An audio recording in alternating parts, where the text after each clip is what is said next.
아두이노 키트를 좀 간단하게 설명을 드릴게요. 여러분들이 이제 가지고 있는 구성품 중에서 브레드보드라고 하는 게 있어요. 빵판이라고도 이제 하는데, 여기 보시면은 이렇게 뭐가 이렇게 꼽혀 있죠. 이게 바로 브레드보드고, 아두이노 실드가 그렇게 많은 핀을 가지고 있지는 않아요. 그 전류도 많아봐야 이제 3개 정도 이제 쓸 수가 있고, 디지털 핀은 한 13개 정도밖에 쓰지를 못합니다. 그래서 이거를 확장을 할 수 있게 브레드보드를 통해서, 그리고 배선을 좀 편하게 할 수 있게, 굉장히 직관적이고 브레드보드로 하면. 근데 이제 이 브레드보드가 어떻게 동작을 하냐면은, 이 아래에 있는 양면 테이프를 뜯어보면 아래에는 이렇게 뭔가 되어 있습니다. 핀이 들어가 있는데, 한 브레드보드 라인은 같은 선을 이제 공유를 하게 돼요. 이 원리를 가지고 이제 브레드보드에 배선을 하게 되는 겁니다. 이 핀은 어떻게 생겼냐면 집게처럼 생겼어요. 그 아두이노 핀을 이렇게 꼽으면은 이 집게처럼 생긴 모양에 쏙 들어가게 되고, 여기서 바로 이제 전류가 흐르게 되고, 그리고 거기서 교환이 일어나게 돼요. 그래서 이제 이 핀을 이용해서 브레드보드를 통해서 확장을 할 수가 있게 되는 거예요. 좀 더 크게 좀 더 확장을 한다면은, 그 좌측에는 이제 그 양극과 음극을 따로 이제 흐르게 할 수 있고, 이 안에 있는 그 핀들을 다시 그 배열을 할 수 있게끔 큰 핀도 있습니다. 저희가 쓰는 거는 작은 핀을 이제 쓸 거예요.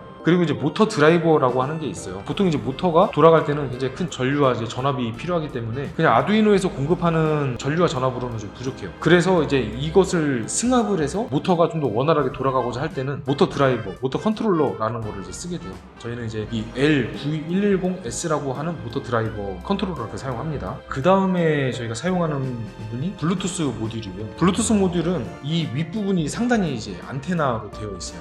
그래서 이 안테나를 통해서 블루투스 통신을 이제 받게 되는 거고, 뒤쪽에 보시면 이제 배선을 어떻게 해야 되는지가 나와 있습니다. 그래서 이 배선을 따라서 그 배선을 하게 되면 되고요. 그리고 이제 아두이노 코딩을 좀 들어갈게요. 아두이노 코딩은 그 아두이노 ID라는 걸 설치하게 됩니다. 그 ID가 뭐냐면은 인터그레이티드 디벨롭먼트 인바이런먼트라고 하는 걸로 개발 통합 환경이라고 보시면 돼요. 그래서 뭐 컴파일 환경이라든지 언어 랭귀지라든지 신텍스라든지 하이라이트라든지 이런 부분들이 다 이 ID 키 그 툴 안에 들어가 있어요. 처음에 아두이노를 하기 위해서 아두이노.cc라고 하는 곳에서 이제 아두이노 그 소프트웨어를 받습니다. 이 사이트를 들어가게 되면은 상단에 소프트웨어라고 하는 걸 눌러요. 누르면 이렇게 어떤 거를 다운로드 하시겠습니까? 뭐 맥 버전이 있고 윈도우 버전이 있고 리눅스 버전이 있는데, 통상적으로 이제 윈도우를 쓰기 때문에 윈도우 기준으로 강의 자료는 촬영을 하도록 하겠습니다. 윈도우에서 설치를 이제 합니다. 다운을 받으면 그냥 기본 설치하시면 돼요. 기본 설치하시면 크게 어렵지 않게 사용을 할 수가 있습니다. 이제 설치를 하셔서 보면 이제 ID 툴이 이제 생성이 되죠. 그래서 아두이노 ID 툴킷을 확인을 해보면 기본적으로 이제 이런 식으로 나와 있을 거예요.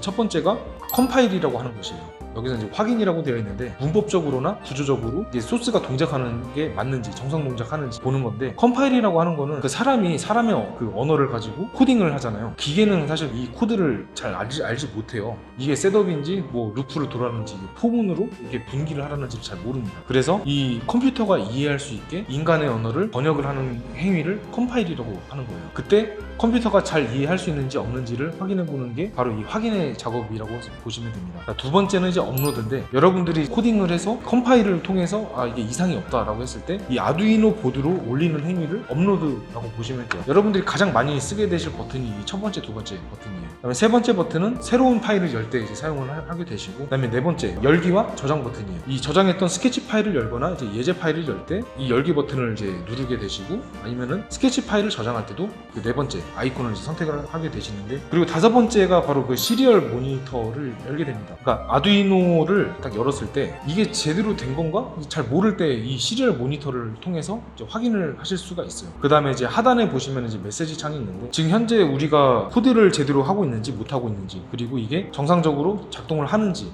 그 다음에 에러가 났다면 어디 부분에 어떤 에러가 났는지 이 메시지 창을 통해서 나오게 되는 거예요.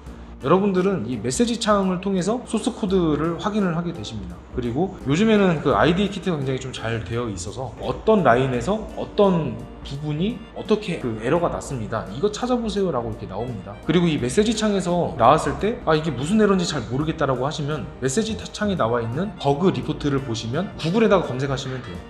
그러면 어떻게 해결을 해야 되는지도 알 수가 있습니다. 그렇게 해서 이제 ID 키트를 이제 살펴보셨고, 이제 아마 이런 형태로 컴파일을 진행을 하게 되실 거예요. 업로드와 다운로드도 진행하실 거고요. 처음에 여러분들이 이제 아두이노를 연결했을 때 툴 메뉴에 보시면은 보드를 선택을 하셔야 돼요. 그래야 원활하게 이 툴이 ID 키트가 찾을 수가 있습니다. 그래서 보통 이제 저희가 이제 쓰는 보드는 아두이노 그냥 일반 보드예요. 그냥 우노 보드라고 이제 생각을 하시면 되시고, 여기서 봤을 때 쥐니노 우노라고 하는 걸로 이제 선택을 하시면 되시죠. 아두이노는 뭐 다양하게 있긴 한데 저희는 그냥 통상적인 그냥 아두이노 우노 보드를 이제 사용을 합니다. 그렇게 이제 우노 보드를 선택을 하시고 나면은 포트에 보시면 어떤 시리얼로 통신을 하게 되는지가 나와 있어요. 보통 이제 활성화된 포트만 나와 있기 때문에, 그리고 여러분들이 아두이노 우노 보드를 선택하셨다면은 뒤쪽에 보시면 아두이노, 뭐 쥐니노 우노라고 하든지, 아니면 통상적으로 아두이노 그냥 우노 보드 이렇게 표기는 이제 보드마다 조금씩 다르긴 한데 여기에 표기가 될 거예요. 그걸 선택을 하시면은, 자, 여러분은 이렇게 해서 ID 키트를 통해서 컴파일해서 업로드할 준비가 다 끝나게 된 겁니다. 자, 그러면 이제 소스 코드 어떻게 짜는지 ID 구조에 대해서 설명을 드릴게요. 아두이노 기본 구조는 셋업과 루프 이 두 가지로 이해하시면 됩니다. 그래서 이 두 가지 필수 함수로 이제 구성이 되어 있는데, 이 셋업이 무엇을 하는 거냐면은 초기화 작업이라 생각하시면 돼요. 이 루프에서 반복 동작을 통해서 이제 우리가 원하는 동작을 할 수 있게끔 하는데, 동작을 하기 위한 준비 과정이라고 생각하시면 돼요. 그리고 루프는 영어로 이제 반복이라는 뜻이거든요. 그래서 아두이노가 어떤 서버 같은 그런 역할을 하는 거예요. 뭔가 이제 준비를 하는 거예요. 어떤 신호라든지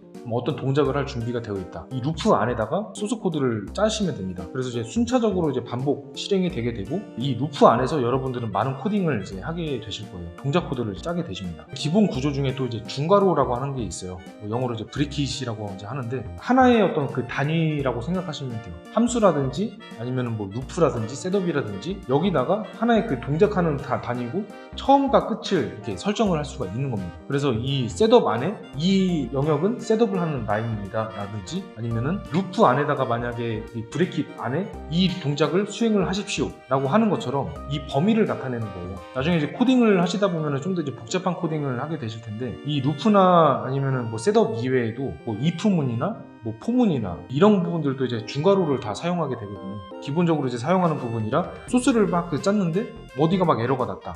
근데 중괄호를 빼먹는 경우가 상당히 많습니다. 그래서 이 중괄호가 그만큼 중요하고 기본적인 소스 코드를 구성하는 요소 중 하나다라고 보시면 되고, 또 한 부분이 세미콜론입니다. 세미콜론은 이제 문장을 끝낼 때 여기까지 이제 문장이 다 끝났습니다라고 이제 알려주는 곳이에요. 그래서 이제 세미콜론을 찍게 되면 문장의 끝을 나타내는데, 최근에 나온 어떤 프로그래밍 언어에서는 이 세미콜론을 생략하기도 합니다. 엔터로 대체하기도 하고, 그리고 최근에 또 나온 언어 중에는 이 브레킷을 제거하기도 해요. 브레킷 없이 그냥 한 라인에 다 끝내거나 아니면은 들여쓰기를 통해서 라인을 구분짓는 경우도 있습니다. 근데 저희가 이제 사용하는 이제 아두이노 스케치 같은 경우는 이 브레킷과 세미콜론을 통해서 나누게 된다는 점 알아두시면 되시고, 초기에 나왔던 프로그래밍 언어가 바로 이제 브레킷과 세미콜론으로 나눠져 있어요. 그래서 이제 그 아두이노는 그 C 언어 기반이기 때문에 이렇게 지금 브레킷과 세미콜론을 이제 사용하게 됩니다. 마지막으로 기본 구성 중에 주석이라는 게 있어요. 커멘트라고 하는데, 이 부분은 소스 코드에서 동작이나 아니면 컴퓨터가 컴파일을 하지 않는 부분이에요. 근데 이제 우리가 그 짜놨던 소스가 다음에 또 쓰일 것 같다든지, 아니면은 다음 사람이 뭐 쓰거나 나중에 내가 봤을 때